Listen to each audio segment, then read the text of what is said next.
Angedacht zwischen Rhein und Reben. Impulse aus dem Kirchenbezirk Germersheim. Och nee, echt jetzt? Was soll das denn? Hier vielleicht? Nee, auch nichts. Kein Netz. In solchen Momenten merke ich erst, wie selbstverständlich das für mich ist. Mal eben eine Nachricht schicken, kurz was nachschauen, schnell jemanden anrufen. So oft am Tag bin ich mobil verbunden und merke es eigentlich gar nicht mehr richtig. Außer wenn ich plötzlich im Funkloch stehe. Kein Empfang mehr.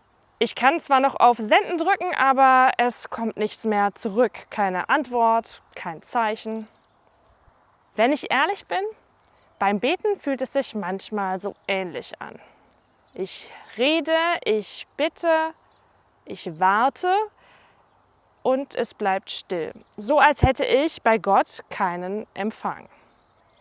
In der Bibel steht im Buch Jeremia: Ruf mich an, so will ich dir antworten. Das klingt so einfach.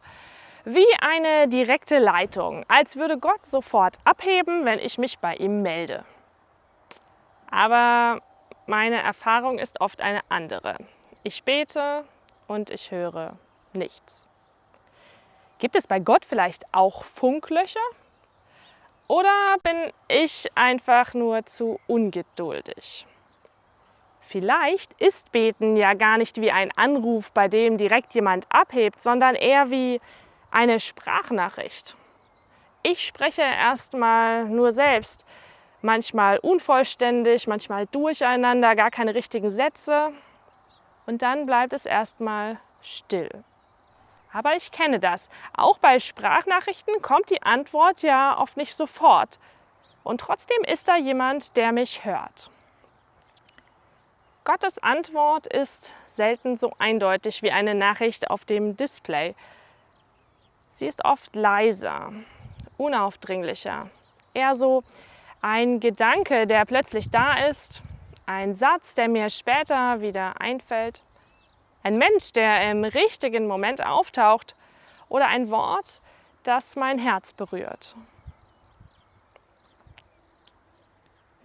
Vielleicht bedeutet Beten nicht immer sofort eine Antwort zu bekommen, sondern eher in Verbindung zu bleiben, auch wenn ich gerade mal nichts höre. Und wer weiß, vielleicht trudeln die Antworten ja auch nach und nach ein.